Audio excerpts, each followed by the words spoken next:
Alexander Hamilton. My name is Alexander Hamilton. Ladies and gentlemen, you could have been anywhere in the world tonight, but you're here with us in New York City. Are you ready? Welcome back to Disney Marvels for week of July 5th, 2020. This is episode 91. Disney Marvels, the show about Disney, Marvel, Lucasfilm, Muppets, Pixar, Fox, the parks, and much, much more. If it has to do with Disney, it's fair game. I'm your host, Matthew Graken. We'll be back after a brief word from our sponsors. And now, on with the show. I don't pretend to know the challenges you're facing, the world you keep erasing and creating in your mind. But I'm not afraid. I know who I married, so long as you come home at the end of the day, that would be enough. Disney and musicals, kind of synonymous with each other.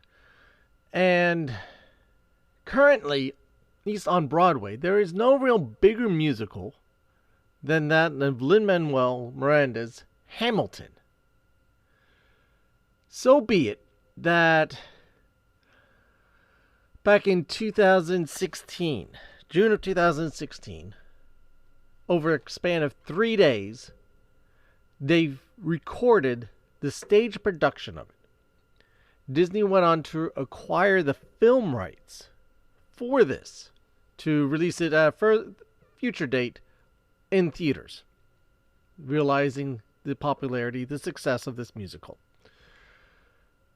Recently, because of turn of events in history, they released it to Disney Plus. Now that was a financial and definitely a big gamble. And why they did it is unimportant. But the fact that they did this, that they made it available instead of $700 some dollars, $700 some dollars to go see it on Broadway, instead of the $12 or so to see it in the theaters next year, you could spend $6 and have a bunch of people see it at once. And they just sign up for the month or whatever. Whatever the reasoning behind that is, most likely to just help promote Disney Plus. They released Hamilton on Disney Plus July 3rd of this year. So this is my review of it. I've never seen it. My daughter hasn't stopped talking about it. My wife is confused by it at points. And I've heard a lot of interesting things. I've heard a number of different things with reviews online. So I'm going to give you mine. Now, you know me, Mr. Positive, and I'm going to definitely try and stay positive on this and try not to give any spoilers. Though it is a historical event, so some of it I will just treat as historical events, as common knowledge. But, yeah, so Disney's Hamilton on... Let me correct that. Not Disney's Hamilton. Hamilton on Disney Plus. It's 2 hours, 40 minutes. There is a 1 minute intermission, a little over an hour into it. It is a PG-13 rating. And I'm going to stress this now. For people thinking, well, it's on Disney Plus, even though it's PG-13, it is fully family friendly. Depends on your take on that. It is, if you have no problem with some of the language and stuff used in the Avenger movies, then it's actually slightly step above that with some of the discussions and some of the topics that are brought up. Remember, this does take place during the late 1700s, mid to late 1700s in our country. So they are talking about, you're using some colorful words to describe certain marital situations or romances, different things like that.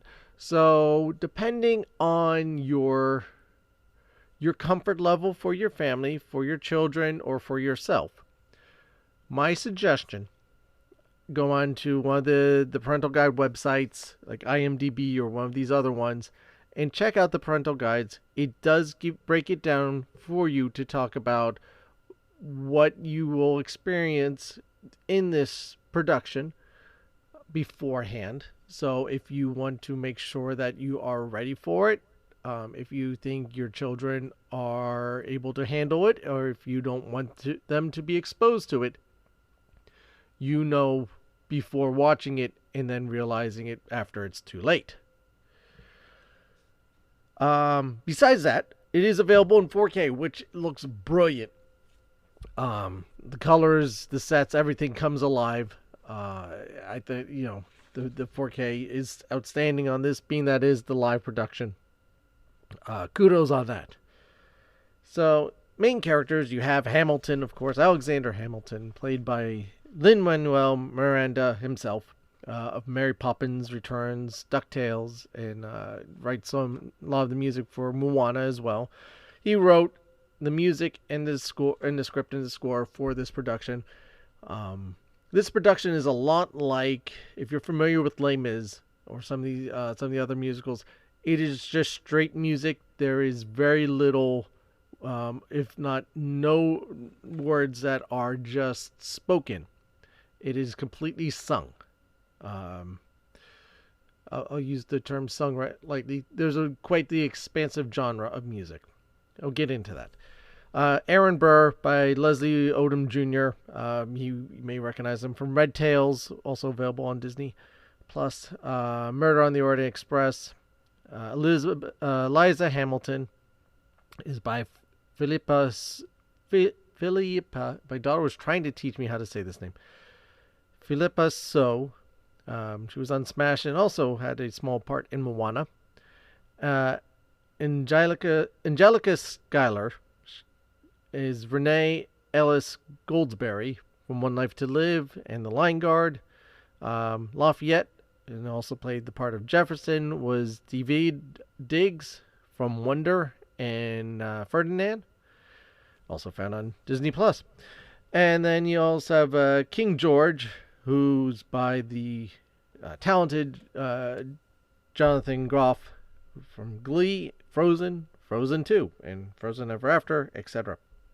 So, as I said, it was filmed over 3 days in June 2016. So already this production is 4 years old. But it was filmed on the actual stage of the Richard Rogers Theater in New York. This was about 2 weeks before the original cast was to depart. Jonathan Groff had already left the cast, had come back for this filming. And two of the filmings, I think, were done in front of a live audience. And then the rest of the time was done in an empty stage. Just to be able to get close-ups and stuff. So that way cameras and whatnots were not blocking people's views, cutting people off for the audience. I mean, you paid that much money to go see this show. The last thing you want to see is a guy with a camera walking in front of the person singing that you're trying to watch. It obviously has been very popular for Disney Plus because the Disney Plus app saw a 74% increase in downloads. As I said, though, this was originally supposed to be released in theaters on October 21st, 2001. And for the powers that be, they decided, let's put it out now, and we are all more thankful for that. The music, it's very interesting, and I noticed as I was watching this, I was really paying attention to it all. I listened to some of the soundtrack about a year ago, and without the context of seeing the musical, I couldn't fully grasp it. The music starts off the story starts off with Alexander Hamilton. It goes into why he left, or his early life in the Caribbean, on the island of Nieve.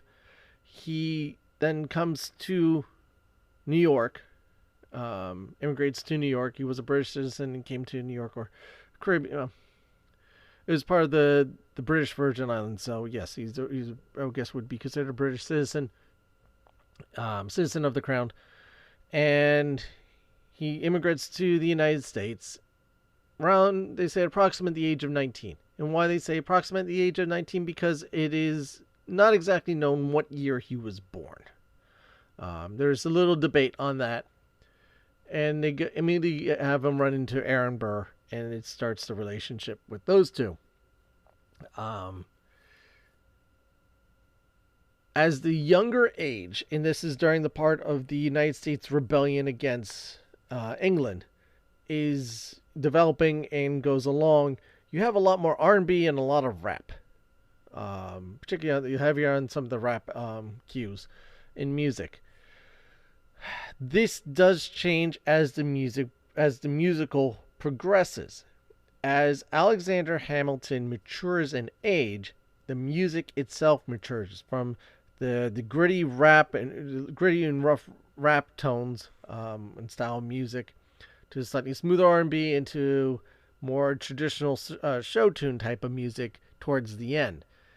As I even put this out on Twitter, the writing the music in such a way to kind of portray the age of the characters and what's going on, and doing it, translating it into those type of styles, and again morphing it, because you could just easily, most musicals, they have one style of music and that's kind of what they follow through for the entire musical.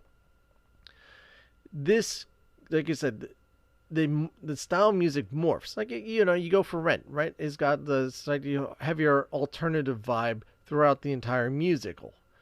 Tones change. You have different type of styles and stuff, but it's still that grungy alternative style. Or like Wicked has got the more traditional style, Broadway style big orchestra music. This one, like I said, it changes and it evolves. Evolves, I think, is a good term. The music evolves as the musical progresses. And I said this on Twitter, that is a credit to Lin-Manuel Miranda's writing and his musical talents, that these things can change. And the music is another character to help convey the story of what we're watching. It's quite something else. There's a number of songs that I really enjoy in this. I discovered them ahead of time, and have since, now knowing the context of them, enjoy them even more, because there was one song that I liked, Uptown. I think it is. There's a cover by Kelly Clarkson on the there's a cover album of Hamilton by a bunch of pop stars, and she did this version of it, and I just fell in love with it. I listened to the original cast recording of it, and I enjoyed it, but I didn't have the context of it, so I was trying to fill in the gap in my head of what's happening and what they're talking about. Well, now that I watched it, I know what is going on in that song, and just makes it even more powerful, and I have even more of an understanding. And it's beautifully done. It's a beautiful performance. In the musical, it's by three of the characters, Hamilton, Liza, and Angelica. So, again, so well written. As far as the music goes, people have been getting caught up on the historical accuracy of this. And let me say this. I think instead of looking at it as a documentary, which it's not, you need to look at it as most other productions of history, as it's based on historical facts. It's based on a historical time. You go watch a number of the World War II movies. How historical accurate are they? Do they have historical accuracy? Yes. Is there parts that have been tweaked to help tell the story, or just the facts aren't there? Yes. That's why it's based on historical events. This is based on historical events. This is based on a historical person of prominence. And so is there some things that it doesn't get exactly right? Or, none of us were there when this happened. That's actually one of the songs. No one was in the room when this happened. Well, a lot of these events you're getting from secondhand tellings or Hamilton's writings. Hamilton was known to be a big writer. He wrote a lot of things down. I think that was his outlet. That was his therapy. For a time that really didn't have psychologists and therapists. He expressed himself through his writing, and he did a lot of things through writing. And this is how we learned a lot about him and about the stuff that he did. He was very prominent in working with the founding fathers. Hence why he's on our United States $10 bill. Though they thought about removing him, and I want to say until this musical came out, they were pretty close to getting him off that $10 bill. Then the musical popped up, became very popular again. We left him on the $10 bill. And after seeing this and just learning more about Alexander Hamilton himself, I think that was a good idea. So it brings up, the diversity of the cast is fantastic. And someone said online, and you have to laugh, though it's kind of true, that there's going to be a generation now that we have to explain to them that these characters, the characters that you see in the musical, did not necessarily look that way. Which, it takes a little backstep to where we are nowadays. But it's let's base it on talent, not appearance. And they have the talent, and they work so well. Number of the actors or actresses have to play multiple parts and roles, which can get a little confusing because Act 1 they're one character, Act 2 they're another character, and at some parts they're even a third character. Some people are third characters. Aaron Burr, Hamilton, and Liza are pretty much the only ones that and King George are the ones that are consistently those characters through the entire thing and no one else. Occasionally ensemble parts maybe. But Philippa Sue, amazing voice. Carries that role so well. And Renee, Eliza Goldsberry, strong, very strong. The three sisters actually work very well. The one is kind of forgotten about. She shows up, she's there, and then she's not. And as far as the story goes, she's not really a prominent part, so that's why she's lost quickly. I mean, you're talking about the Schuyler family. I think had something like 9 children. So you can't have them all 9 represented on the stage. It would pretty much be everyone on stage at that point is a Schuyler family member. So they cut them back. They cut it back a little bit. Also, I'm not sure about the timing of the births and everything. Maybe same came after the Alexander Hamilton got involved with the family. Was it before? I'm not getting involved in that. I'm not worried about it. You have the 2 main sisters that are involved in his life, and their parts very well portrayed.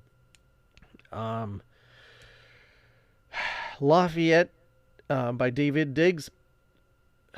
He plays Lafayette really cool. Really, very interesting Frenchman. It's French, So he plays it really cool. And then when he switches to Jefferson, he gives Jefferson this swagger. This is like, he's got a little swagger to his walk. He's got a very chilled, laid back demeanor, which I don't think Thomas Jefferson, our 3rd president of the United States, walked with a swagger. But at the same time, I wouldn't put it past him with some of the things about how he used to live his life. And it's a little different on that aspect. But it works because you really get a feel for Jefferson as a character of, he's kind of a guy who walks to the beat of his own drum. I think that's a good way of portraying it, and that's definitely the truth about Thomas Jefferson. He did kind of go along to his, kind of his own ways, and it kind of explores the relationship between Jefferson, Monroe, and Hamilton, and Burr, and Burr's involvement in everything. How much of it is, again, accurate? I'm not a historian. I don't claim to be, so I don't know how much of Burr's involvement is completely accurate. They do make reference to, that he says he's going to become the vice president. I don't think they ever made that concrete in the musical that he did become Jefferson's vice president. And then the actions that he did shortly afterwards, which is towards the end of the musical, I'll leave it there. That kind of ended his political time. I do like where they went at the end of the musical. I'm kind of jumping here. I apologize. But kind of like where they went towards the end of this musical, how they wrapped it up. And you kind of got a nice conclusion, and you got to you learned a lot also about Eliza and her part, about her finding the first private orphanage in New York at that time. And she, that orphanage is now a social place, and it actually still exists by a different name now, but it's still out there in New York City. So you get a lot of that. You got a lot of plays about, you do get some political parts in it about talking about immigrants, with some different varieties on things. They do bring up slavery a little bit, but they don't touch a lot on that because it was a strange time in history where, unfortunately, this was accepted. They do talk about how it's not they do work into it, how it is not acceptable and how things need to be changed, and how Jefferson's character kind of was okay with slavery. He was a slave owner from the South. This is historical. This is the way it was. We know now that is not right. But at the same time, we can't change the past. So we do have to acknowledge the past and learn that we have to move forward from it. And that's kind of where the musical does take some liberties on that, which is, again, touching on what needs to be touched on and not hanging its hat on it. But bringing up the appropriate points. The cast, very strong. The guy playing Washington, very prominent on stage. Everybody's got a great singing voice. If I was to say there was kind of one weak point to this production, to this cast, and I feel like I'm repeating myself with my critique on Aladdin, is Lin-Manuel Miranda's portrayal of Hamilton. Not his acting portrayal. His acting portrayal I thought was very good, and he really sucked me into the role. I just thought his singing, compared to everybody else, was a little on the weaker side. Now, I've listened to the soundtrack, the original cast recording, and I've listened to the Broadway. He actually is a little stronger on the Broadway recording, so maybe 3 days of performing this just made his voice a little on the weaker end. Maybe he just wasn't feeling good. Allergies were bothering him. A little bit of cold. Who knows? I'm not saying he wasn't a good singer. I'm just saying he was, out of everybody else who had very strong, commanding, stage present voices, his was a little on the weaker side. Maybe that's also intentional, because Alexander Hamilton was a little meeker in some ways. According to this production, he was portrayed as a meeker character. So maybe that was intentional.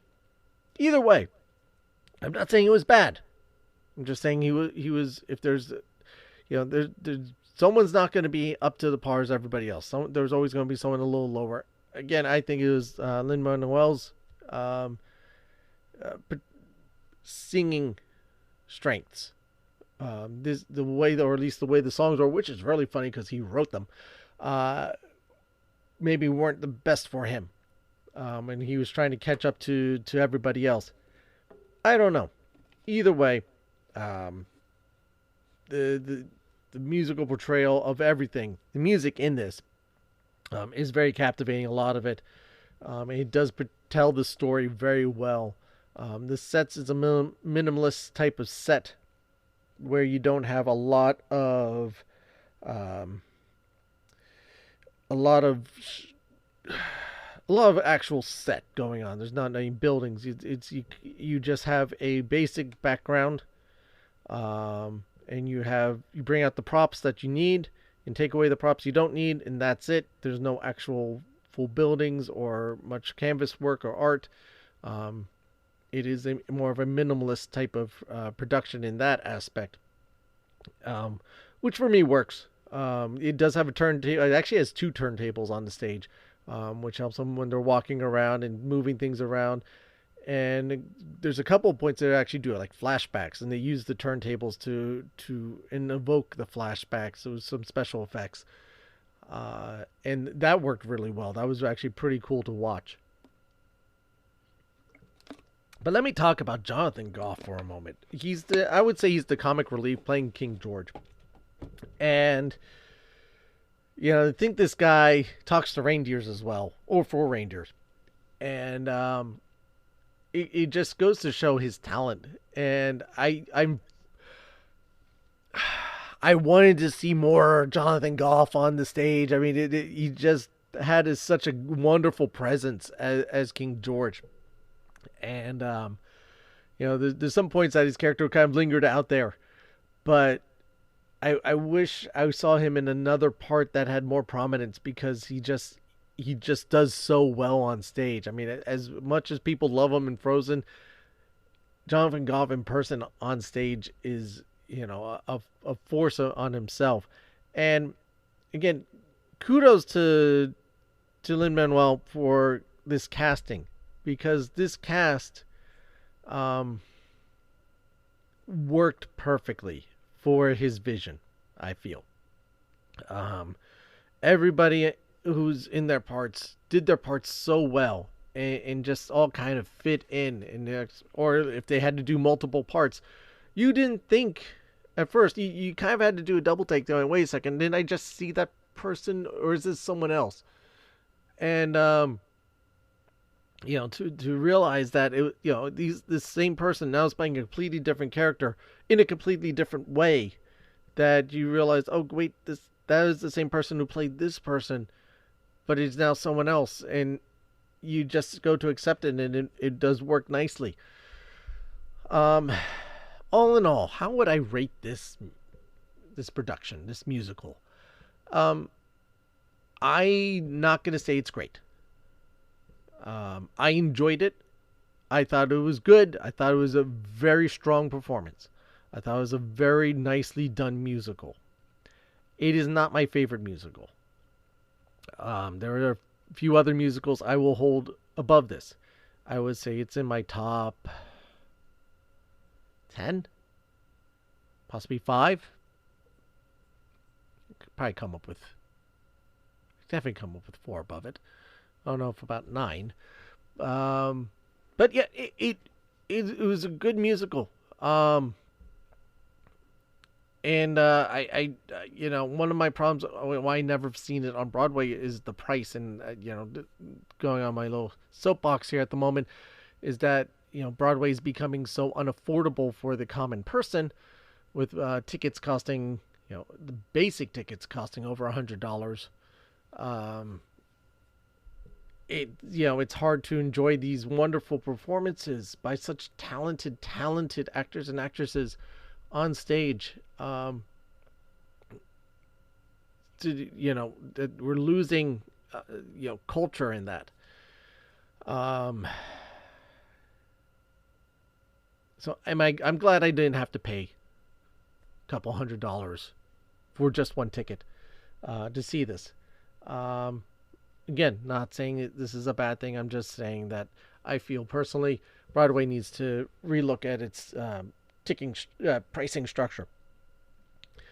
But yeah, no, it's not my favorite musical. There are several musicals that I hold close to my heart, and higher above than this one. But I'm at the same time very good one. Would I watch it again? Absolutely. My whole family, except my wife, my kids are all running around the house, singing. I mean, to its credit. To this musical's credit, my 5-year-old knows who Alexander Hamilton is and that he's on the $10 bill. My 4-year-old knows who Alexander Hamilton is, and I think he knows that he's on the $10 bill. Beyond that, I don't think they know too much more. My 5-year-old has learned some interesting words off of this production. This is what I'm saying. Check out the IMDb guide. But we are working on that as parents to tell them these are not necessarily always appropriate words, especially at that age. So, yeah, just, check the parental guide if you have young ones or impressionable children, to make sure that certain words you are comfortable with, or that you are willing to talk to your children about appropriate time and places for them and what they mean, and etc., etc. Your parents, you understand. Should you see this? That is entirely up to you. I can't force anything upon you. But if you are a theatrical person, if you like theatrical plays and stuff, see this. And particularly why? It's something that I really love that they did. And this is why I definitely watch it again, because it is not a movie of the musical of Hamilton. It is the theatrical production of the Broadway show Hamilton. It is the actual production, like you are in the stage, much like Cirque du Soleil does with a bunch of their shows, where they record a production or productions of the show for you to watch and enjoy if you can't make it. This is the same thing. It is the actual production on the stage in New York at the Richard Rodgers Theater, as it was those 3 days in June 2016. And still is, unfortunately. It's dark. Well, it's never truly dark. There's always a light on. But, unfortunately, the productions aren't going on now, and I think that's part of the reason why they released this, because we are unfortunately lacking Broadway, and which is very sad. But at least through this, we can enjoy it, and enjoy it as the way it was meant to be seen, in the musical form, on a musical stage, in Broadway, or West End counts too, and wherever, traveling productions. I'm not going to discredit those. But on stage with the cast, live cast, performing it on a stage, and not a musical, and not a reimagining movie production of it. Not that those are bad, but it's not the same. And there is a difference. And so again, glad that it's done and filmed this way to forever keep a cultural element to it. So, yes, definitely. Should you watch it? If you want to, yes, indeed. If you had any thoughts about, well, maybe I should check it out, yes, definitely see it. If for some reason you really just are against it, don't force yourself. Because if it's something you don't want to watch, and you try and force yourself, or someone forces you to watch it, you're probably not going to enjoy it for what it is. But if anything, definitely listen to the soundtrack. The soundtrack is very well done, particular parts. Some of it on its own will drag out, I found, because you lose the context from the musical. So now, once you've seen the musical, you go back to listen to the soundtrack. Okay, I know what's going on now. Some of it doesn't translate as well to just audio. But it is, again, to Miranda's credit, the thought behind the musical process and the processes of this the way the music flows and evolves and matures in this brilliant way of writing. It speaks volumes to his musical talent. To think this guy also brought us music from Moana and helped with the music of In the Heights. And he's done so much. And again, I have nothing against the guy. The other stuff that he's done, I've always enjoyed him. And I hope to have him on my show one day. I would love to have him on my show one day. And he does well. I just think everybody else does so much better. And you watch this, you tell me what you think. What do you think? Tell me about what you think about the musical Hamilton. I've been going on now over half an hour about Hamilton, blathering blatherskites about Hamilton. Tell me what your thoughts. What did you think of Hamilton? Join the conversation. Join us on Facebook. Facebook.com/Disney Marvels Podcast. Or our Facebook group. Facebook.com/group/Disney Marvels Podcast. You can even join us on Twitter, which is @Disney Marvels. You can email the show with your suggestions or answers to disneymarvels@gmail.com. Or you can leave a voice message through the Anchor app and or website. Links are in the show notes. And just to prove a point about joining us on Twitter, I did put a poll out today. Recording this on Tuesday for a Wednesday release. Talk about cutting it close. And asking people what they thought of Hamilton. It was a 50-50 split, but no one hated it. Either they enjoyed it or they thought it was okay. I also put out that there is a 6-minute version. If you want the condensed Reader's Digest that Weird Al did, you can find that on our Facebook group. I put it out there on our Facebook. I don't remember if I tweeted it out there. But it's on our Facebook group. Again, facebook.com/Disney Marvels Podcast. You'll find it in there. I want to thank you all for your time. I know how little time everyone has, which is why I'm suggesting that there's also a 6-minute version of the musical. The fact that you guys always take time out for me, I really appreciate it. It really means a lot to me that you guys listen. I know I ask every week of this, but it really does help the show out. If you go onto iTunes, leave a rating. We're doing great. All 5-star reviews with everyone that's left a review. Some have left comments, some don't. If you don't want to leave a comment, that's fine. Just leave, hit the little star part. Please hit the 5 stars because it just makes us more noticeable through iTunes and through the search engines. And then it just helps more people onto the show. And the more people who are part of this show, we're a family. And the bigger the Disney family, the better. I always believe that. Won't believe that too. And also don't forget to subscribe to the show. This way you always know whenever I put out a new episode is posted.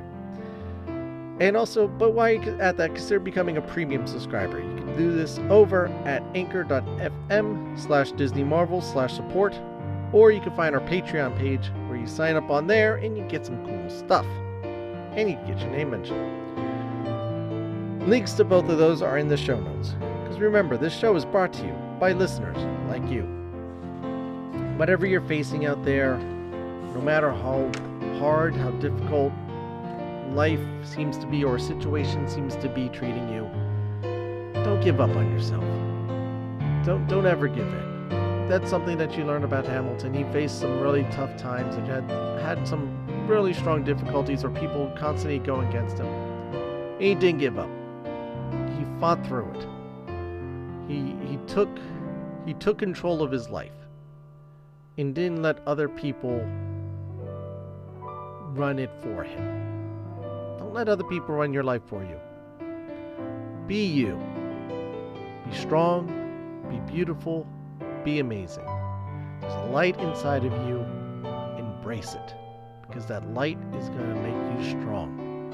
It's going to shine for everyone to see. And they will see how amazing you are. Be your own hero. Never give up. Never give in. I want to end this show with a quote from Walt Disney. Music has always had a prominent part in all our productions, from the early cartoon days. So much, in fact, I cannot think of a pictorial story without thinking about the complementary music which will fulfill it. Often the musical theme comes first, suggesting a way of treatment. This was the case with Tchaikovsky's music for Sleeping Beauty, which finally formulated our presentation of the classic. I have had no formal musical training, but by long experience and by strong personal learning, the selection of musical themes, original or adapted, we were guided to wide audience acceptance. Credit for the memorable songs and scores must, of course, go to the brilliant composers and musicians who have been associated with me through the years. Couldn't think of a better way to describe Disney and now their partnership with the Hamilton and the musical talents of Lin-Manuel. Thank you again, everyone, and I'll see you next time.